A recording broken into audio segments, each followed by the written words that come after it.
All right. Welcome to Seller Sessions. I'm your host today, Sharon Evan. And today I have with me the one and only Kian from Sourcing with Kian and Refael from Unicargo. Welcome, guys. Thanks for being on. Guys. Hey, Sharon, what's up? Thanks for having me. This is like the ultimate situation for me because we're all really good friends, the three of us. So it's really awesome. I'm sure that everyone knows you both. Kian, you've been on this podcast like probably a trillion times, but for the people that don't know you, can you just give us a brief intro? Sure, yeah. Hey, what's up, guys? Good to be back on Seller Sessions. Danny, hope to see you again soon as well. Yeah, my name is Kian Golzari. I've been living and working in China for the past 10 years. And in that time, I've manufactured over 2,500 products, visited more than 500 factories, and attended more than 20 Canton fairs. That's led me to work for a lot of different brands, licenses, retailers, and also help Amazon private label sellers as well. I've got a YouTube channel, Sourcing with Kian, Facebook group of the same name. Happy to talk anything, sourcing, product development, and all that fun stuff. Thanks, Kian. And Refael, for the people who don't know you, which is nobody in my group because everyone knows you in my town. So hey everybody, great to be here. I'm Refael, CEO of Unicargo. Basically, I've been dealing with freight forwarding for Amazon sellers since, the past 6-7 years. Been there, done that, touched almost every possible scenario an Amazon seller can encounter with the logistics. I would say I've been involved in over 100,000 shipments, going to Amazon in the past year. So just seen it all, and always happy to talk and discuss these topics because that's what I do.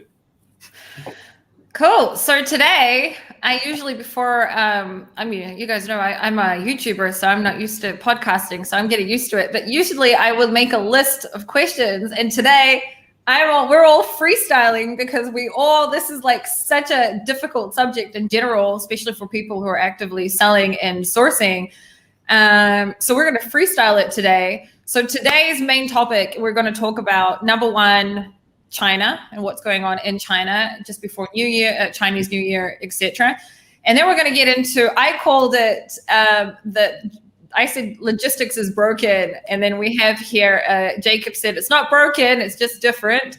That's debatable. It is different, but to me it's also definitely broken. There's a lot of things going on, and Refael will definitely get more into that as well.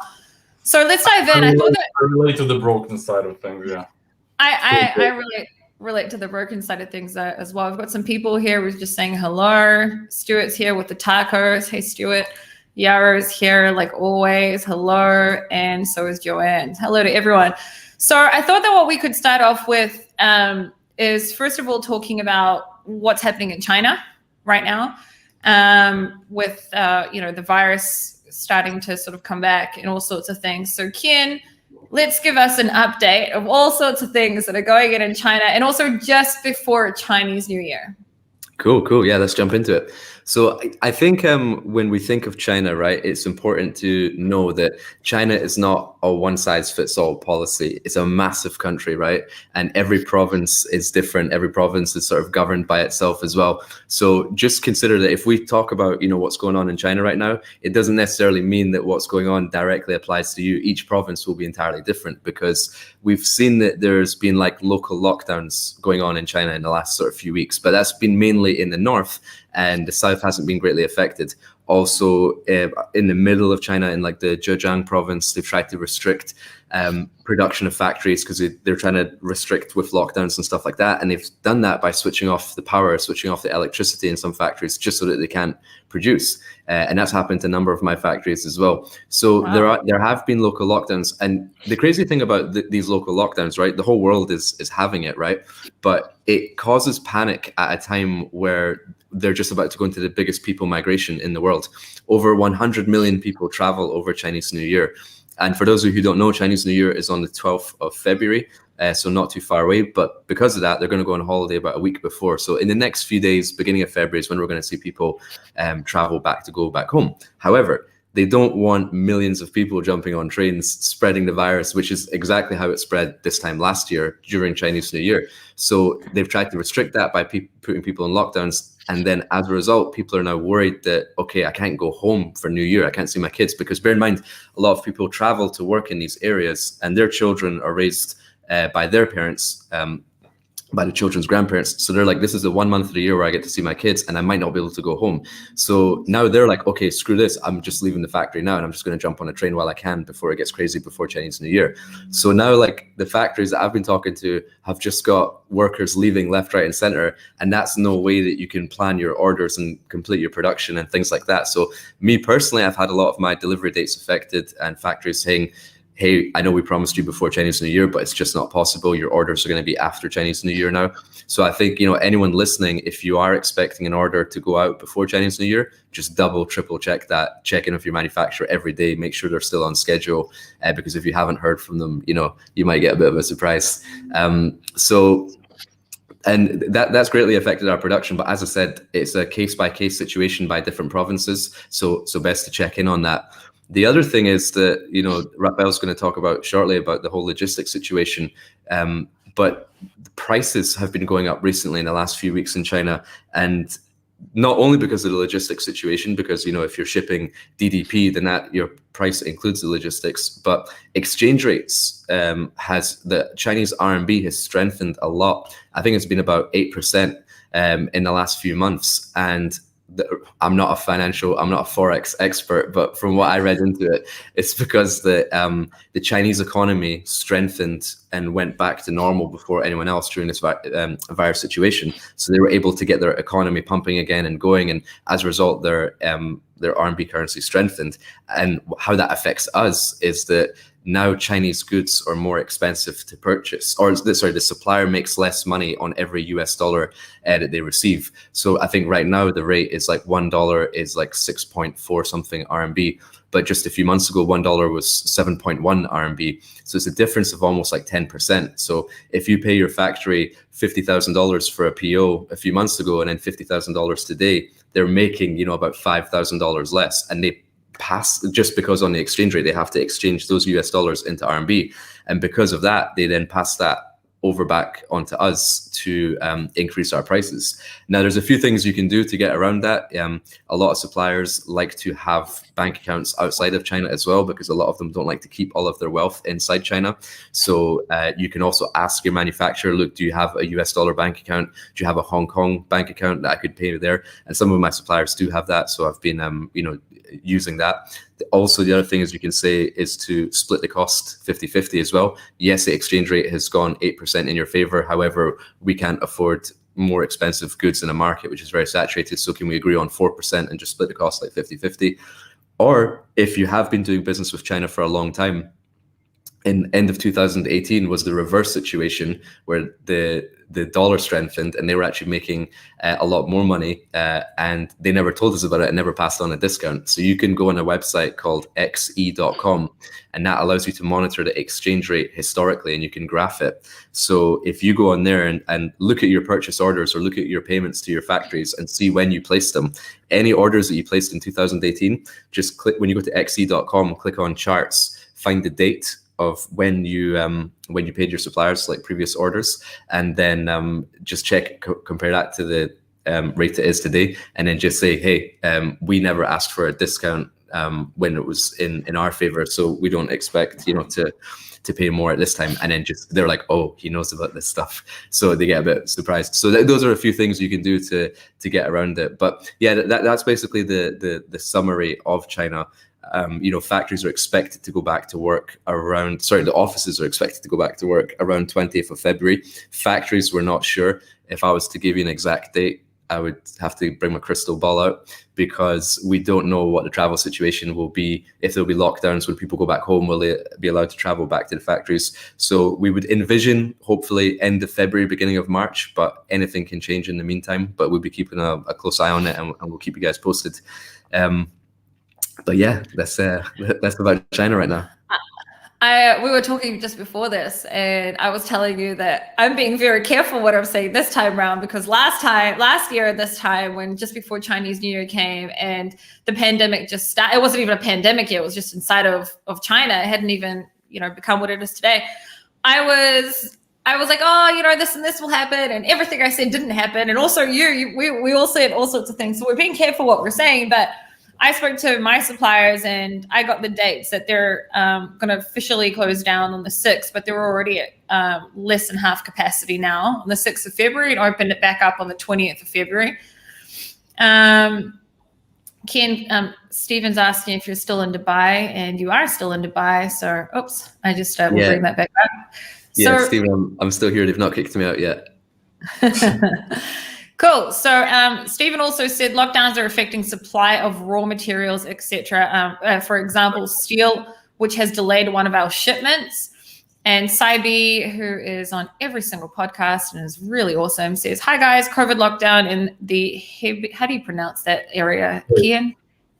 Hubei. Hubei region stopped all truck movements for 10 days. They are open again since Tuesday." So before we get into the whole logistics side of things, Refael, which a lot of the headache is also actually in America, not just in China. There's also a whole headache there. What is your take on what's going on right now in China and your experience from the freight forwarder side and what you're seeing through clients as well? Yeah, well, Chinese New Year was what is, logistics wise is one of the most challenging times of the year, none without COVID, so with COVID it's even harder. Let's keep COVID aside, every year, like a week, 2 weeks before Chinese New Year, before the actual holiday, we see, huge lines. For example, if you have a less than container load, where you have to get your cargo into a bonded warehouse to get consolidated in a container. Right now, as of today, in Shenzhen, the wait in line to get the cargo in is about 24 hours. All right, which means when the driver comes in, he has to sit 24 hours until he can hand over the freight. In Shanghai, Ningbo, east of China, we're talking about 48 to 72 hours.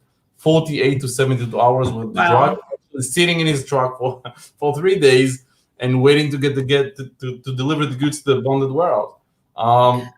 So that's the situation right now. As somebody mentioned here, a lot of the raw materials that coming out of the north are just shut down. So we've seen a lot of our client products, suppliers just saying, "Hey, we are sorry, but the cargo is not going to be ready. We just don't have the raw material to finish the production, and it's going to wait until after the Chinese New Year."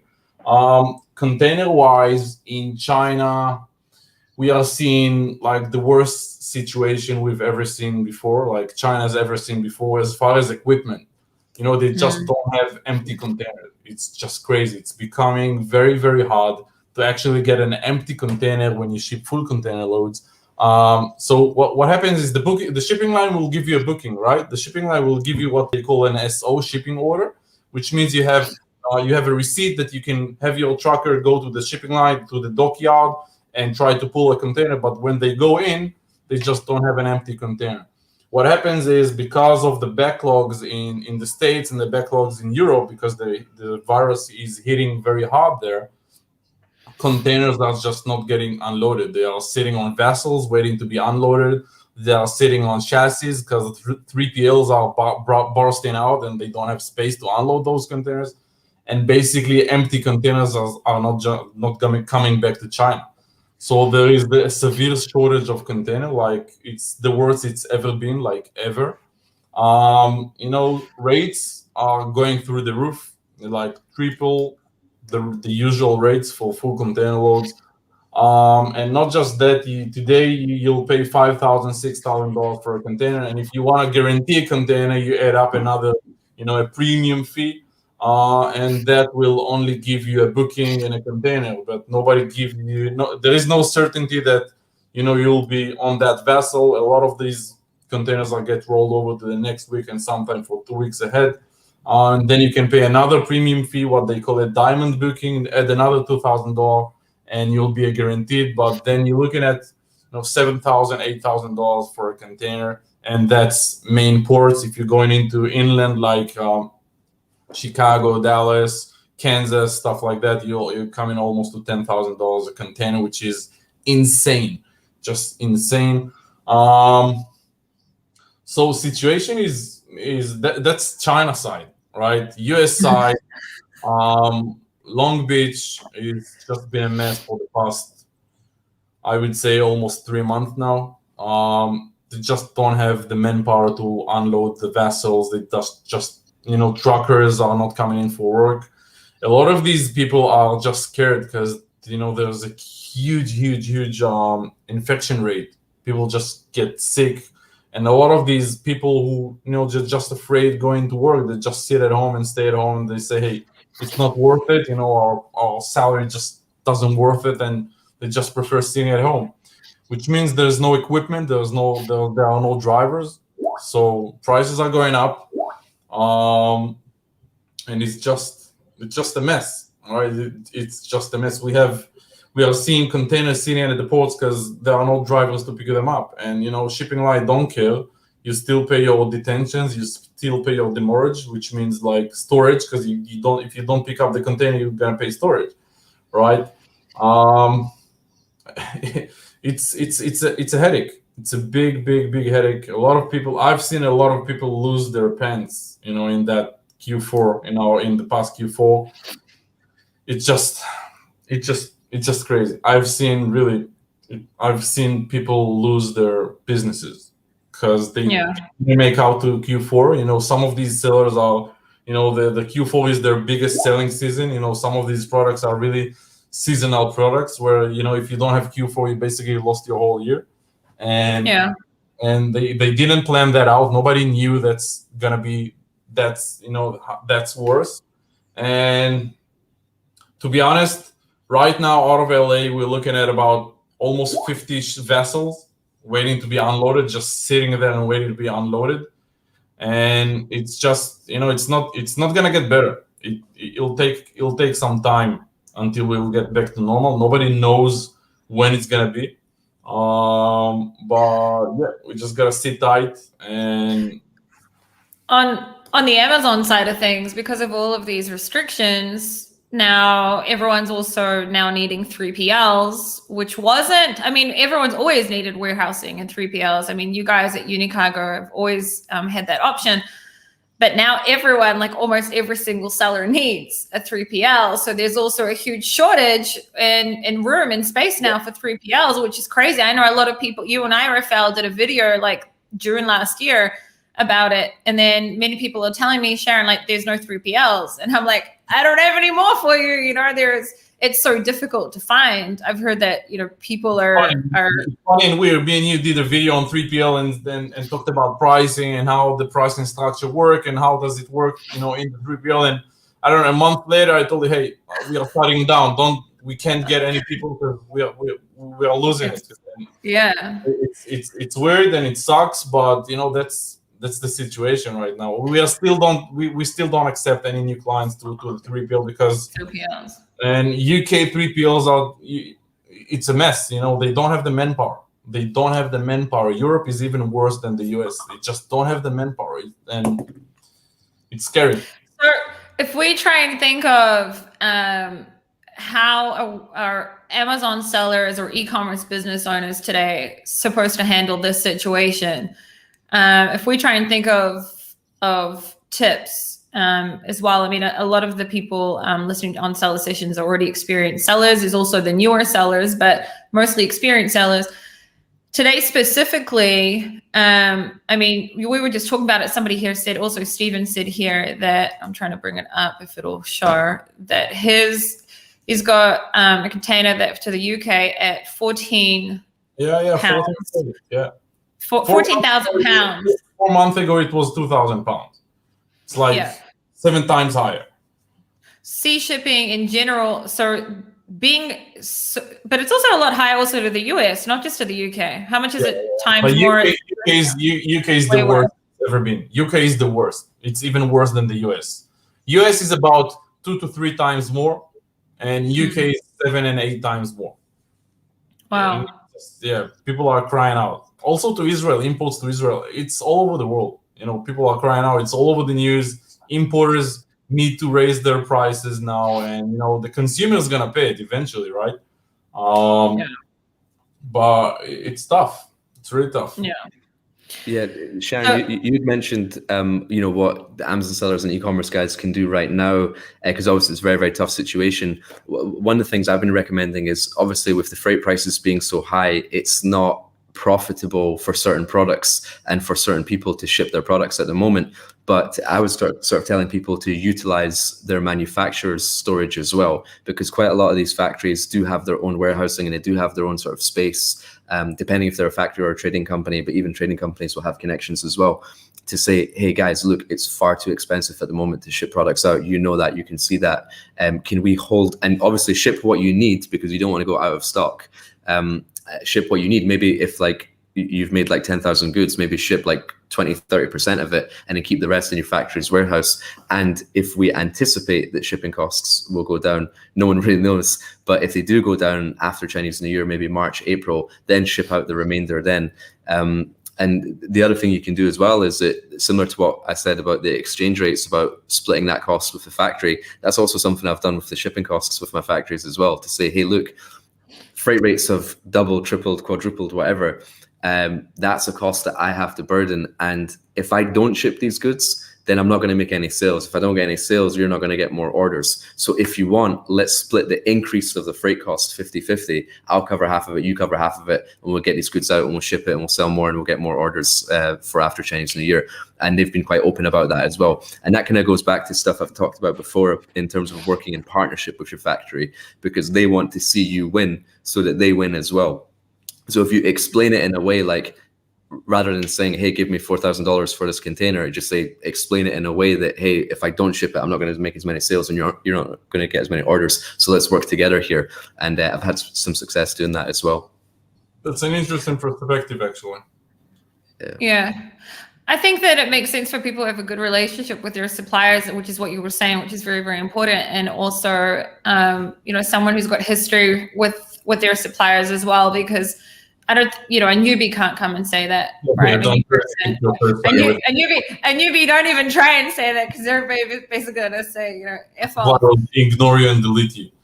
Yeah. So Toby said that's great advice, Kian. However, everyone is trying to store at the factories and now they're starting to burst at the seams. I was going to say that too. That warehouses in China also, if you have a freight orders have warehouses in China, and it's pretty cheap to keep storage there. So that's another way to utilize storage in China. Ask your freight order. Yeah. So Refael, we'll just mention this because we're all either in lockdown or at home. So Refael's currently in quarantine because it's so good. I know quarantine. So he has to be at home, and he's got three kids, right, under the age of 4. Three boys under the age of 4. He's stuck at home. Kian was. Kian, can single. I say it? You are single. That's true, but. Kian also was in quarantine. You're out now of quarantine, though, thank God. Yeah, I'm free as a bird. You're as free as a bird in Dubai. And then I'm in lockdown, so I'm not in quarantine, but I'm in lockdown. And I've been, both Refael and I are in lockdown because we're in Israel, but we've been in lockdown for ages. I just noticed that all three of us are in the Middle East, which is pretty cool right now. But anyway, so that's why you may hear some screaming in the background, but it is what it is because it's life's dynamic, and we're all dealing with this stuff. I think that I think it's difficult to predict whether pricing is going to go down or if it's usually in general. There's this golden time where prices always go up before COVID or not COVID when it comes to freight forwarding for shipping specifically towards Chinese New Year, and usually. Before Chinese New Year, before COVID, and also there's a period of time where they go up, they stay up also a little bit after Chinese New Year as well, and then they usually even out. We just don't know what's going to happen this year. Nobody knows, but again, by the market sentiment, it doesn't look like it's going to go down in March or April, because the situation is still going to be crazy, right? The US is still going to be crazy, still going to be congested like crazy. Empty containers are not going to get back to normal in China. So again, nobody knows, but I assume by looking at what's happening now, I assume March, April still gonna be the same. Crazy high rates, lots of problems, and someone said in the beginning that logistics is not broken, it's different. That's true. It's a perspective. It's a different reality, and you again, as an entrepreneur, you have to adjust yourself. You have no All the other time. option, right? You just have to adjust. So either you find that creative ideas, that creative solutions. A lot of people were asking on Facebook, how can we get our stuff, our cargo faster? If LA is such, is in such a big problem and is so congested, what can we do? So there are other things to do, like you can try and reroute your shipments through different ports. If you're working if you're getting your fulfillment centers or your 3PLs in the West Coast, you can try Seattle port. The last mile, the actual trucking from port to the 3PL is going to be much more expensive, right? But again, you gotta budget you gotta sit with yourself and see what's more important. Is it timing, speed of transit time, the faster transit time, or your budget? So it's very individual. Every business got its own priorities. Some of these businesses will sell very high volume sells like thousands of units a month or thousands of units a day, and add up $3,000, $4,000 for a shipment. They don't care because they make more money when they have stock. And as Kian mentioned, if you have a lower margin product, you just can't do it, right? So it's all about adjustment. You have to adjust yourself to the new situation and embrace it, because it's here to stay for at least the next couple of months, at least. Yeah. Go for it, Kian. Oh yeah, Refael, I was going to ask you a question, right? We have this like container shortage. I was thinking like surely the solution is just to manufacture more containers. Do you know like what the process is there? Like how long it takes to make a container? Is it easy? Is it crazy expensive? Like, and I know that chassis are manufactured and the contracts are closed for the next 4 years now. Everybody is fully booked with manufacturer. I would assume container manufacturing is the same thing, because everybody knows about the situation. So everybody's trying to manufacture the equipment, and they're all working full capacity, but it's just not good enough. It just takes a lot of time. It's not. They're working on it. I know they're working on it, but from what I hear, everything is like all production line are fully stocked, fully booked for the next 3-4 years. Because people know about the situation, because people see what's going on in the world, and shipping line and trucking companies, they just need that equipment, so they just try to buy as much as they can. And then, sorry. Go for it, Kian. Go for it. I was going to say, we've talked a lot about like sea freight, but how's the situation with like air freight? Is that in a similar? I was just going to ask that. I was going to say that for some people, it may make a lot more sense to do air freight or even air express right now, more than to. I mean, obviously depending on the depending on the size and volume of the shipment. But air freight, surprisingly, it was very, very high. If you remember, during April, May, June, July, August, but somewhere September, October, November, prices went back to normal. Really went back to normal, but now we are seeing a spike again. But that's a usual spike before the Chinese New Year. Air freight are pretty much, I don't know how, but they are back to capacity. So air freight rates were back to normal in the past 2 months. Now it's higher because of Chinese New Year, but I expect air freight rates to come back to normal around March, April, which is a good thing. It's a good thing. Yeah, and in terms of like prices of products, well, because we're talking about pricing of freight, if I could mention a little bit about price of products as well, I envision that we don't know when, but I think the price of products will come down because they are artificially high at the moment because of the exchange rate situation that we mentioned. But what's interesting is that China historically, whenever their currency gets too powerful, they deliberately devalue it because it greatly affects their export market. And export is absolutely massive for China, as you know. But as their RMB currency strengthens, their export becomes less popular. So they always control that. And I do think that they might weaken their currency after Chinese New Year if their exports have been greatly affected. The other thing you can do as well is that something I always like to do at the start of the year, or the start of the Chinese year, is give my supplier like a forecast order. So depending on like how often you place your orders, you might do like 2,000 or 3,000 units like every 2 or 3 months. But I look at how many units I'm going to place like over the course of the year. And I would just say, look, I'm going to give you a forecast. And remember, a forecast is not a commitment. You're just envisioning how many you're going to order. And say, based on last year's sales, we did 10,000. I think this year we'll probably do like 13,000. So if you can go ahead and place the order for the raw materials for 13,000 units and keep them in your factory, we'll give you the deposit for the raw materials, and then we'll just pay you for the orders as they ship out. And this is great because you've secured your pricing at that price when they've just ordered all the bulk material, and then they always have your materials in stock as well. So you almost cut your lead times in half from like 60 days to 30 days. But again, going back to what I was saying before, this is only really like if you have a good relationship with your manufacturer, you have a bit of trust built up, you've ordered several times, orders have been growing, then they're more inclined to do something like this for you. If it's just your first or second order, you probably won't get this, but it's still a good exercise to sort of forecast how many units you'll order that year and have a discussion with your manufacturer to see how they can support you this year. So yeah, those are just a couple of things to be mindful on the price of the products. By the way, that's a very good idea. By the way, we do it with shipping as well, but only for, higher volumes. Like you have 20, 30, 40 containers a month, you can budget that and, plan ahead with your freight forwarder, get fixed pricing on a contract rate, and get the same methodology on shipping as well. So yeah, Nicholas here asked, what are the fixed costs? I'm thinking pickup fee, export clearance, paperwork fee, one-time custom bond on a shipment from China to the US. That's a good question. I'm guessing you're talking about sea freight shipments. Now, the pickup fee depends on where your factory located. How far is it from the port? So if it's like 200 kilometers from the port, it's going to be a different fee than if it's like, half an hour drive from the port. So pickup fee, again, if your supply is located in the major areas, looking at around, again, it really depends on the volume you have. Looking at around 100, 150 bucks for the truck. Export custom clearance is around $50, $60. Paperwork, $20, $30. You're looking at around $200, $300 for an LCL shipment, less than a container load.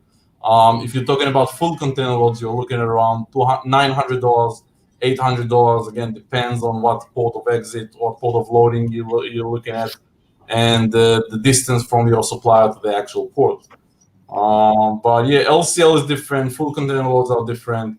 Obviously, if you're gonna have 20 CBM or you're gonna have 3 CBM, that'll affect the price as well. So there is no one answer to that. It really depends on the type of shipment, the size of your shipment, location of your supplier, etc., etc.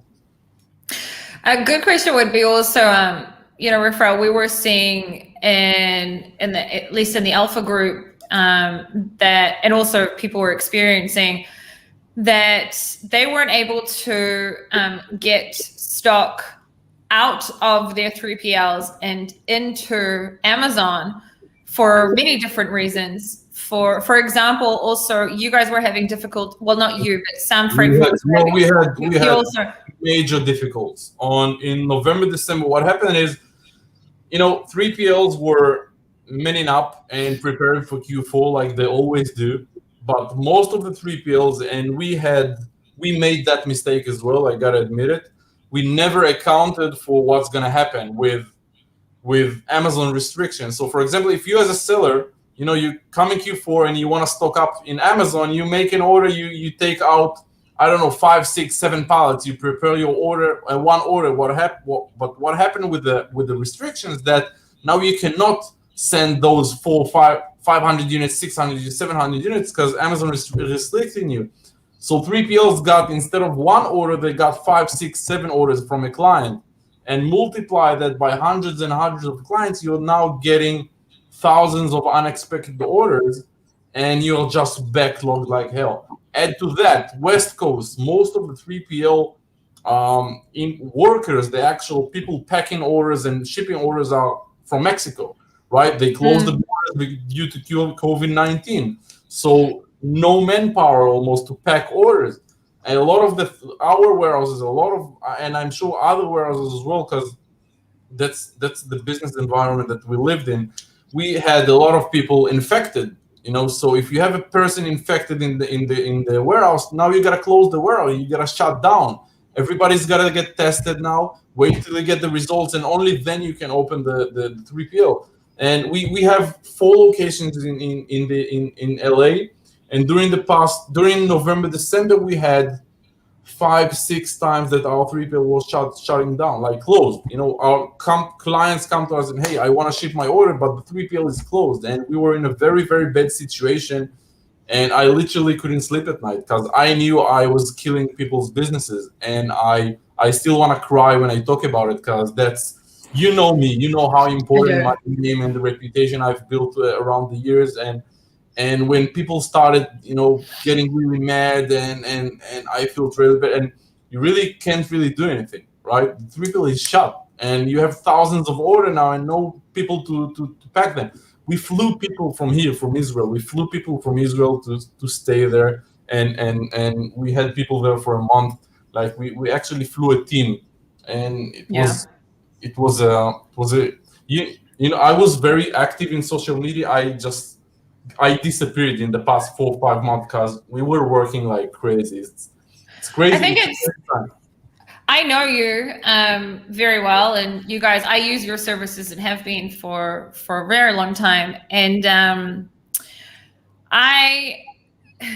I think it's important to hear the freight forwarders speak, and I think it's important for people to hear it from your side as well, because people don't understand that there's so many different, also in China with factories, there's so many different aspects and, moving parts when it comes to the supply chain, and when it comes to also to logistics, that people like, well, they haven't answered me, or this hasn't happened for 3 weeks, or this, and I'm like, I get it. I understand. We're all going through it, but, and it sounds like excuses, but it's not. It's just, logistics is all over the world. It's not just in the US. It's not just in the UK. It's all over. It's working very differently. And like you said, like we just have to adjust to the current situation. I think that like there is light at the end of the tunnel. At some stage, things will get better. It's just that right now, specifically, also it's even worse because Chinese New Year and everyone is, we just got a small shipment in right now, because we did it through your guys. We just got a small shipment in quickly just before Chinese New Year, so that we could like that we wouldn't go out of stock basically for one of our things. And that's another thing. Actually, it's a good question to ask. I've had people recently say to me, I'm trying to get this and this done before Chinese New Year, and I'm like, what are you talking about?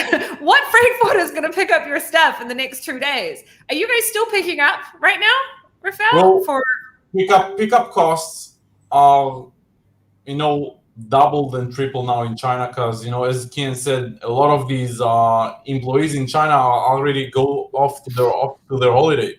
Most of them, not most of them, but at least half of the people in China, the workers in China, already on the way to their home, because they were. Sometimes it takes, because it's the biggest migration in the world, migration of people. It takes a lot of time. It takes them a week because it's just all crowded and overloaded with people. So people go like 7 days, sometimes 10 days before the actual holiday, they go to their hometown.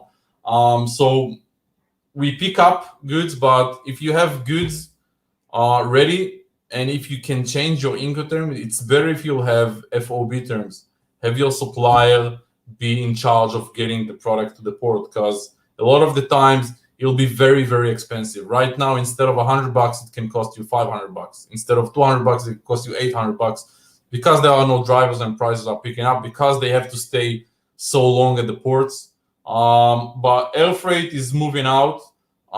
Air Express is moving out. Sea freight is moving out, but not for long. Yeah, there's like 2 days left? No, maybe no, you not including the weekend. I have it here. I wrote it down.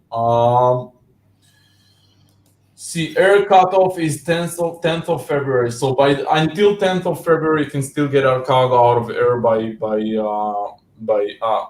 of China by air. Courier Air Express also 10th of February. Sea freight 11th of February. 7th of February. So you still have time. You still have at least another week.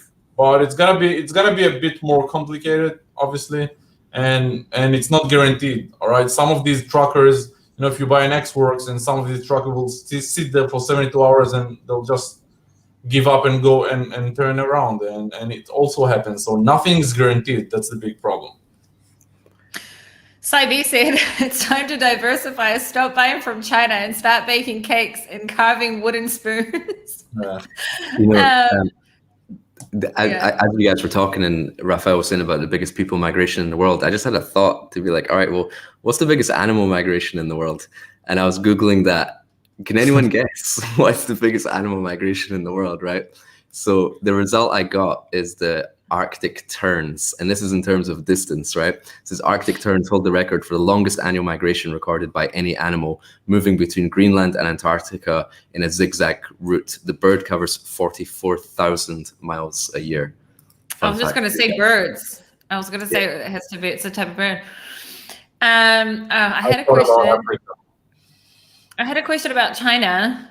And I completely disrupted your thought pattern. You got me thinking about birds now. But very important piece of information. Very valuable. Yeah. Wow. Nicholas is a really long question here, which will probably hide Refael's face. So I'm just going to quickly bring it up. When you ship LCL, what can the freight forwarder do and not do to save on costs when consolidating shipments? For instance, could they consolidate before the export clearance to spread this clearance cost on several clients? Import goods under their own yearly custom loan, and sort of hacks, or is it impossible? In which case, why for Facebook qualifying on cheaper freighters? All right, that's a very good question and a complicated question. Shipping out of China less than container loads, I would say today there are about 8 to 10 different consolidated products. When I say consolidated products, I mean you have a full container load going directly to Amazon, all right, to many different Amazon warehouses. For example, FTW1 is one of the biggest Amazon locations. We, as a company, and many other freight forwarding company in China has a direct consolidation, which means if you have 2 CBM, we can pick up your cargo, put it in our container with many other different clients, and that container goes directly to FTW1. ONT8 has that container, SMF3 has that container, TEB6. Many big Amazon warehouses, we have direct containers going into that route. That's one type of consolidation. Another type of consolidation is a container that goes to an LA-based warehouse, unloads the container, and then shipped by UPS. That's what they call C plus UPS. They have all different kinds of name for it.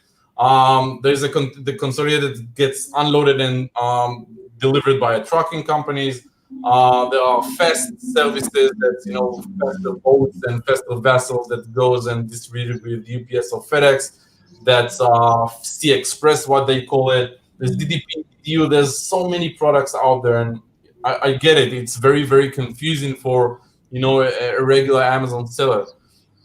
So the ways to save money is if you are going into a consolidated container, what's happened is that you're gonna pay export for your own goods, all right? For exporting out of China, you gotta pay pickup for your own goods because you pick it, the freight forwarder picks up your own goods.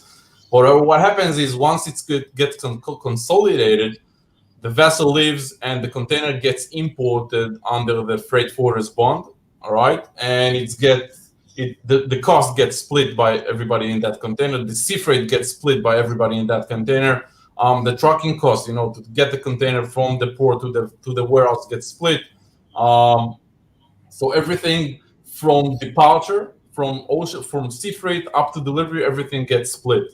And the reason you are getting quote $500 by Chinese freight forwarder on Facebook and $1,000 from Freightos is that on Freightos, we sell on Freightos as well. We are very active on Freightos as well. And on Freightos, there is a very, very harsh feedback system. So if you and people will slash you, people will kill you. And those consolidated services, a lot of them are unreliable. It takes time.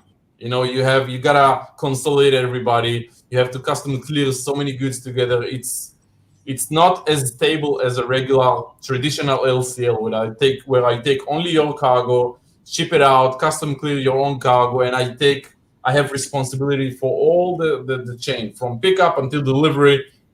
It's done specifically for you, and it's obviously more expensive. So on Freightos, we also sell only LCL shipments, and we don't sell consolidated shipments because these products are slower, these products are less controllable, and people will just slash you on Freightos with the feedback, with the reviews. That's why when you say products, you mean service, like you mean the actual, your services.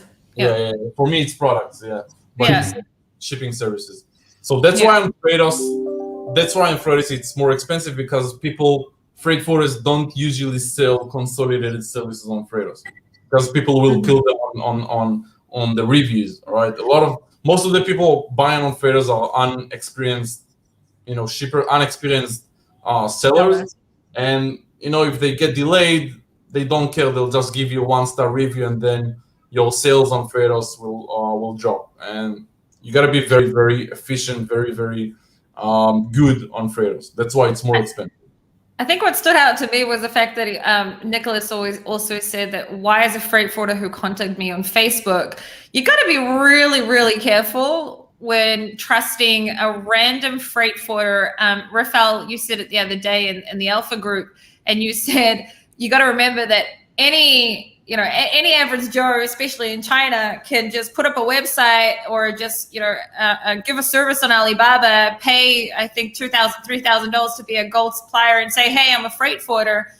What I said is a lot of the courses and mentors teach people to find the freight forwarder on Alibaba. And that's scary because on Alibaba, you and me can go on Alibaba and become a gold supplier tomorrow, pay $1,500, $1,500 for a year, and you are a gold supplier on Alibaba. Put some picture there. Any random guy can pick up your cargo and then help you, ask for ransom. And we've seen it in your group. I don't know, yesterday that someone asked from somebody $1,500 for storage for 3 days in China. And and it's you got to be really, really careful. I can say from my experience and through living through other people's products as well, you got to be really careful who you trust when it comes to shipping, and you have to be the reason that Refael also said that I think I have so much to say. I think that number one, right now, like the logistics world that we're living in, you got to be really careful who you trust with your cargo. That's number one. And that's why I think the same way that Kian preaches a relationship with your supplier, let's not forget that having a relationship with your freight forwarder is also extremely important. How many times has Refael saved me, or Unicargo specifically saved me, or saved other people? Not just that, people that have built a relationship with their shipping company. That's, I think it's just as important as building a relationship with your supplier. Stop pitching Unicargo, then it will kill me. No, I'm not. I said not just Unicargo.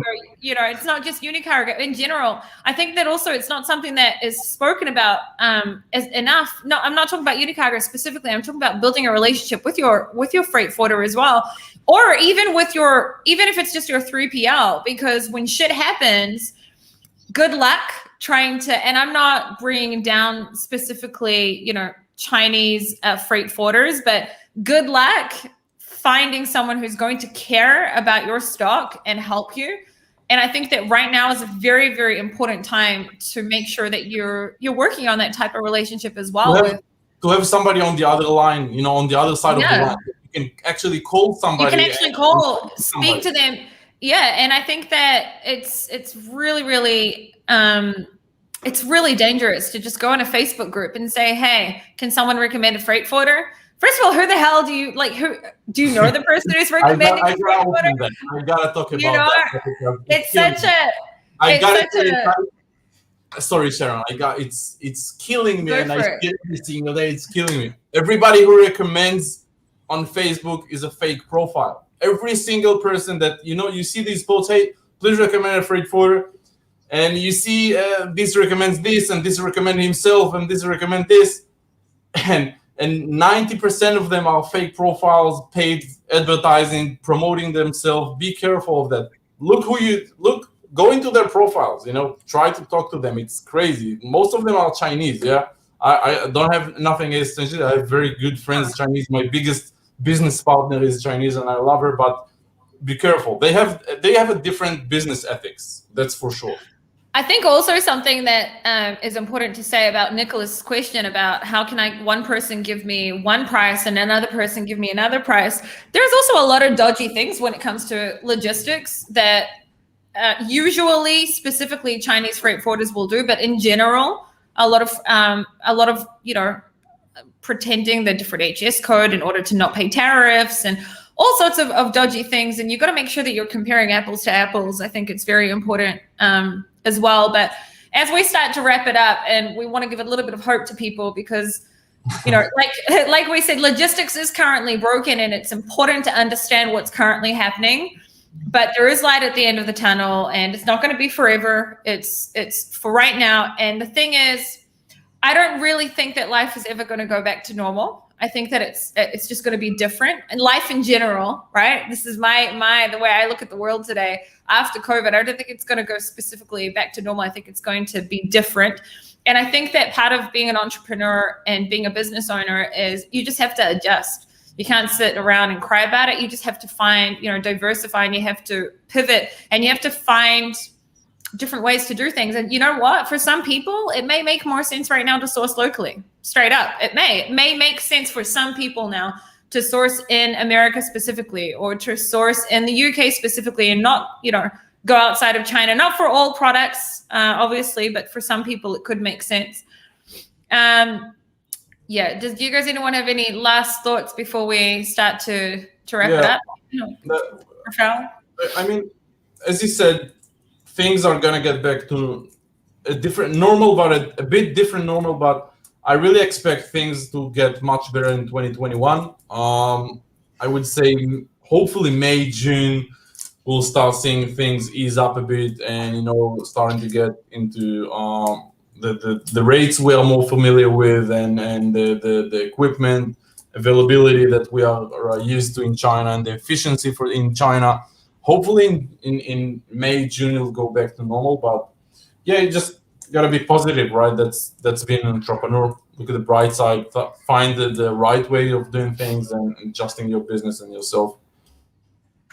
Cool. Thank you for that, Refael. Kian, do you have any last words for us before we? Yeah, for sure. I would say let's look at the positives, because it's not all doom and gloom. We're all in this together in that, okay, logistics is affected, which means anyone who ships anything is affected. It's not like it's just affecting your business. It's also affecting your competition. So there are other ways to add value to your customers, other ways to get sales. So let's just try and figure that out, because I always feel like entrepreneurs get paid to solve problems, and we're in an issue here. Now let's figure out how we get out of it. But yeah, one other thing, which is, I guess, is a positive, is that I feel that with Biden coming into office, he's definitely going to reduce the tariffs in which Trump imposed on Chinese goods. So we could see that Chinese goods will start to become a little bit cheaper because of the tariff situation. However, I was thinking that he would do it quite soon as he got into office, but I read some things that he said he was going to delay it. He was going to think about it. He was going to review his China strategy, use this as leverage a little bit. So I don't think it'll be anytime soon, but I think in the next few months, we'll start to see Chinese tariffs come down. So some goods might become more of a big opportunity now when those tariffs come down. And I'm personally going to look into the opportunity of manufacturing containers now that I know there's such a shortage. I've got some connections, so I think I'll have a new business pretty soon. Owen said, I'm not a fake and I'm not Chinese, but I do often recommend companies I deal with. But Refael is right. Do check out early recommendations. So obviously, Refael didn't mean that everyone is a fake. He was just saying that there are a lot of fake companies out there, and not everyone is, of course. Right, Refael? That's what you meant. Not a fake companies, a fake recommendations. Yeah. Fake, which is not everyone. That's not true. I recommend you guys all the time. Everyone. So, no, not everyone. He's joking. Nicholas asked, Kian, with the freight cost increase and the pandemic, are you trying to source more products in the US or Europe directly? No. Not really, right? Because, and here's why, right? Because there are certain products that I only source from other countries. I source in countries which specialize in that type of product, and a country specializes in a product based on the raw materials that they have access to.